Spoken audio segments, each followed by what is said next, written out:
నాకు కోరిక ఉంది, ప్రతి మగాడికి ఉండే కోరికే, నాకు ఆడపిల్ల ఉంటే బాగుండని. కానీ ఎక్కడో ఏదో భయం. ఎందుకంటారు? గేమర్దా, ఒక మనిషి వంట చేస్తున్నట్టు ఇమాజిన్ చేసుకో.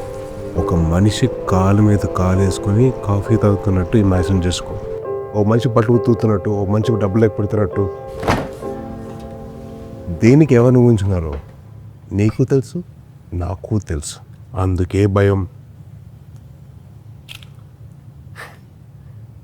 అయినా తప్పు మంది కాదులే. చిన్నప్పటి నుంచి మనం అదే నేర్చుకున్నాం. ఏడిస్తే అమ్మాయిలు ఎగురుస్తామని, ఆటలు ఓడిపోతే అమ్మాయిలు ఆడుతున్నామని, చివరికి ఉద్యోగం చేయకపోతే ఆడంగిలాగా ఇంట్లో కూర్చుంటామని. ప్రతిసారి అమ్మాయి అనే పదం తక్కువలాగా వాడడం అలవాటైపోయింది. అందుకే భయం. అమ్మాయిగా పుట్టడం వల్ల తను ఎంత సర్దుకుపోవాలో, ఎంత జాగ్రత్తగా ఉండాలో, ఎంత స్వేచ్ఛను కోల్పోవాలో, ఎంత ప్రూవ్ చేయాలో అనే భయం ఉంది. నేనేదో పెద్ద పెద్ద క్లైమ్స్ గురించి మాట్లాడలేదు, రోజు జరిగే చిన్న చిన్న విషయాల గురించి మాట్లాడుతున్నాను. ఆఫీస్లో, ఇంట్లో, పబ్లిక్ స్పేస్లో, ఆన్లైన్లో. అవును, మనం ఎప్పుడు మన అమ్మ, చెల్లి, అక్క గురించి, మన గర్ల్ ఫ్రెండ్ ఆర్ వైఫ్ గురించి, మనతో పనిచేసి మన కొలీగ్ గురించి అసలు ఇంత ఆలోచించలేదే. వాళ్ళు కూడా ఎవరికో కూతురులే కదా బాస్. మనకి కూతురు కావాలనేసరికి ఇంత భయం, ఇన్ని ఆలోచనలు పొడుచుకొచ్చాయా?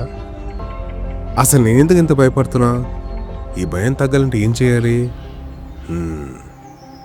నాకు తెలిసి సొల్యూషన్ చాలా సింపుల్ అబ్బా. మనం పెద్ద పెద్ద యుద్ధాలు చేయక్కర్లేదు, తొట్టలో కొట్టక్కర్లేదు.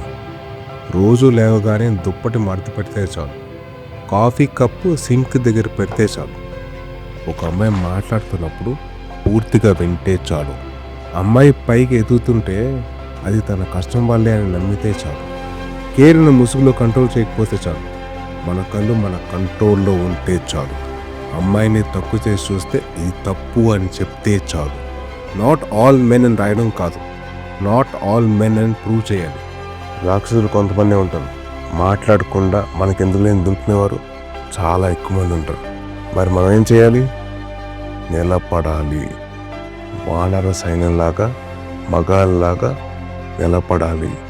అదే మగతనం. నిలబడదాం.